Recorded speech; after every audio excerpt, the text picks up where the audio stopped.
बंधुओं स्मरण रखो, भगवान का अर्घा त्रिदेवों की शक्ति है। भगवान को क्या भोग लगाएं और भगवान का भोग हम प्राप्त करें या ना करें, प्रसाद रूप में भगवान को क्या लगना चाहिए और क्या हम प्रसाद ले सकते हैं। ध्यान रखो, हम आप सब उन देवालयों का प्रसाद ग्राह्य है यानी ले सकते हैं जो देवालय स्वप्रतिष्ठित शिवलिंग हो। स्वप्रतिष्ठित शिवलिंग में 12 ज्योतिर्लिंग है। जिस ज्योतिर्लिंग जिस शिवलिंग को धरती स्वयं चीर करके प्रकट कर ली हो, या दूसरे प्रकार का शिवलिंग जिस पर किसी साधु महात्मा ने तप किया और तप करने के बाद स्थापित किया। तीसरा श्री नर्मदेश्वर शिवलिंग। चौथा स्वर्ण रत्न इत्यादि का शिवलिंग यदि है तो उसको चढ़ाया हुआ प्रसाद आप और हम प्राप्त करेंगे। समझ गए? आप हम किन प्रसाद को प्राप्त करें शिवलिंग का? जो शिवलिंग नर्मदेश्वर हो, मणि शिवलिंग हो, स्वयंभू शिवलिंग स्वप्रतिष्ठित शिवलिंग हो, या किसी संत विप्र द्वारा तपस्या किए करने के बाद स्थापित शिवलिंग हो, उनका प्रसाद आप हम सबको ग्रहण करना चाहिए। जैसे यहाँ जो शिवलिंग है वो नर्मदेश्वर शिवलिंग है। अन्यथा अन्य मंदिरों में जब शिवलिंग का प्रसाद हम लगाने जाएं तो भगवान को प्रसाद लगाने के समय जो प्रसाद भगवान के अर्घे में डाल दिया गया या स्पर्श करा दिया गया वो अभक्ष आप सब लोगों के लिए भक्षण के लिए नहीं होता है। वो भगवान के गणों के लिए वो 10 नाम परंपरा में दीक्षित महात्माओं के लिए होता है। आपके लिए क्या प्रसाद होगा? जो थाली पर रह गया और दूर से हमने भोग दिखाया। नर्मदेश्वर शिवलिंग, स्वयंभू शिवलिंग, स्वप्रतिष्ठित शिवलिंग, किसी के तप द्वारा स्थापित शिवलिंग या मणि शिवलिंग, इनका प्रसाद सबको ही पा सकता है। उसके अतिरिक्त शिवलिंग में जो अर्पित कर दिया वो अर्पण हो गया। वो प्रसाद भगवान के गणों के लिए होता है। या 10 नाम परंपरा में जो लोग हैं, 10 नाम परंपरा में जैसे गिरी, पुरी, भारती, गोस्वामी, अरण्य इत्यादि, इस प्रकार से ये ग्राह्य उनके लिए है प्रसाद। अन्यथा दूसरे लोगों को वो प्रसाद ग्राह्य नहीं करना चाहिए। उसके बाहर जो प्रसाद है वो हम ले जाएं और बांटें। बंधुओं, तीसरी सबसे ध्यान देने वाली बात है, कथा तो मैं भी सुनाऊंगा, लेकिन कल जितनी बातें मुझे रात को याद आई वो बता रहा हूं जो पुराण में वर्णित है और मैंने समय काल खंड के अनुसार पार कर दिया। तीसरी बड़ी बात, भगवान शिव को तोड़ा हुआ नारियल नहीं चढ़ता है। भगवान शिव को नारियल तोड़कर नहीं चढ़ता है, पूर्ण नारियल समर्पित किया जाता है। नारियल श्री और समृद्धि का प्रतीक होता है। नारियल शुभ का प्रतीक होता है। नारियल समृद्धि का सूचक होता है। इसलिए फोड़कर भगवान को नारियल न चढ़ाएं। भोग रूप में आप नारियल लाए हैं तो फोड़कर नारियल का जल से अभिषेक भगवान का होता है, लेकिन फिर भगवान का दूर से भोग लगाकर आप ले जाएं। किन्हीं को समृद्धि और श्री की कामना होती है वो भगवान को पूर्ण नारियल ही चढ़ाएं, अर्पित करें नारियल। আমাদের এইদিকে বাঙালির দিকে ঝাড়খণ্ড, বাঙ্গাল, নর্থ ইস্টের দিকে ছত্তিশগড়, উড়িষ্যা এই সব জায়গায় আমি দেখেছি নারকেল নিয়ে যাবে ফাটাবে, একটুকু बाबा के दिवे और लिए आसे। इसलिए इस बात को कह रहे हैं कि भगवान को नारियल का जल चढ़ाएं। नारियल पूर्ण अर्पित करने से श्री और समृद्धि है। भोग रूप में आप नारियल चढ़ा रहे हैं वो बिल्कुल अलग है, अन्यथा तोड़ करके नारियल चढ़ाना मना है। अब मैं आपसे पूछता हूं, कलश का स्थापन होता है तो उसके ऊपर क्या रखा जाता है? जोर से बोलो। और उसमें आवाहन किस देव का किया हमने? तो श्री गणेश जी का। नारियल में कौन बसे? गणेश जी। और गणेश भगवान के पुत्र हैं। भगवान के सामने भगवान पुत्रों के फाटाच्छो।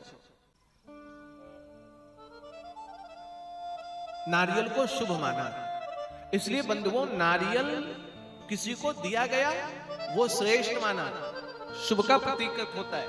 आपके झारखंड में नहीं, यद्यपि मध्य प्रदेश, आधे उत्तर प्रदेश, राजस्थान, गुजरात, छत्तीसगढ़, महाराष्ट्र, इन क्षेत्रों में नारियल चढ़ाने का बड़ा महत्व है। इन क्षेत्रों में यदि कोई बात मिलने भी आता है, प्रणाम करने आता है, तो श्रीफल लेकर आता है, इसलिए उसका नाम हुआ श्री फल। जिससे श्री की प्राप्ति हो जाए उसको श्रीफल कहा। तो नारियल ऐसा हो। प्रसाद अभक्ष भक्ष मैंने बताया।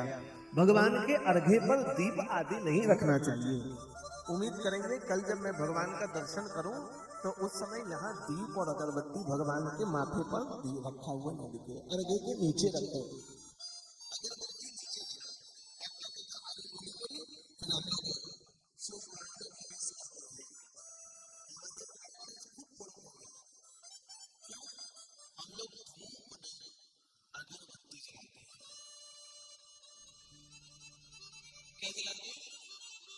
जोर से बोलो, अगरबत्ती के भीतर क्या होता है?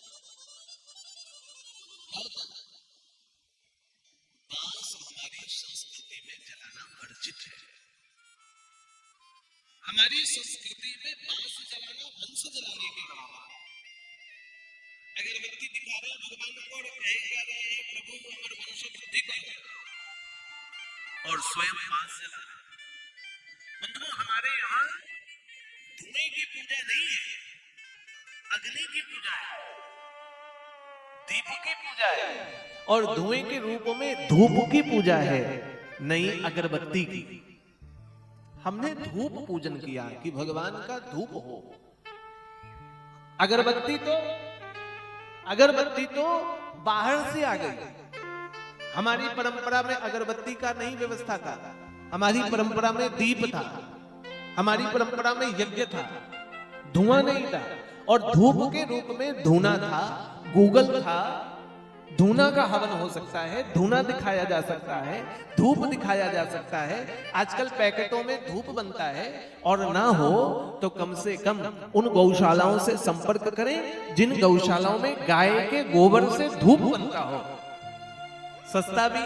उन गौशालाओं से आप धूप खरीदेंगे तो वो गौशाला में 2, 5, 10 रुपए का इनकम होगा। आप धर्म को बचाएंगे और वहां आपके धन से गौ माता बचेगी। इसलिए गौशाला से धूप लें। बाजार से 10 रुपए के चक्कर में हमने अगरबत्ती ले लिया। और हमको कभी कभी बहुत हंसी आता है। हम जब छोटे थे तब भी एक पैकेट अगरबत्ती 10 का। अब हम 30 साल के हो गए तब भी एक पैकेट अगरबत्ती 10 का। इतनी महंगाई बढ़ गई। जब हम 20 रुपए में एक झोला सब्जी लाते थे, आज 500 रुपए में एक झोला सब्जी आ रहा है, तो 10 रुपए में एक पैकेट अगरबत्ती बना कैसे रहे? अब समझ लो क्या मिलाते हैं, कचरा मिलाए चले जा रहा है। और धूप तो आप स्वयं बना सकते हो बंधुओं घर पर। भगवान के जो पुष्प हो, बाड़ी पर फूल लगाओ, फूल भगवान को समर्पित करो। अच्छे सुगंधित फूल को उतार लो, छाए पर सुखा लो, सुखा करके उसको चूरा बना लो। सुगंधित फूल को चूरा बना करके उसमें गोबर को हल्का सा सुखा लो, पाउडर कर दो गोबर को। उसी पाउडर में ये जो फूल के पत्ते हो उनको मिक्सी में ग्राइंड करके उसका पाउडर, गोबर का पाउडर, और वो पाउडर हल्का सा धूना, लवान, गूगल, उसका पाउडर मिला दो। और मिला करके हल्का घी उसमें डाल दो, हल्का पानी मिला करके, और बढ़िया हाथ से गोल गोल गोल गोल धूप बना दो। घर बैठे धूप बनाओ। भगवान का फूल नदी तालाब में फेंकना बंद, तो नदी तालाब का जल अपवित्र और दूषित होने से बचेगा। गाय के गोबर का उपयोग होगा और घर में तैयार धूप होगा। धूप का उपयोग करें हम, अगरबत्ती में बांस का उपयोग न करें।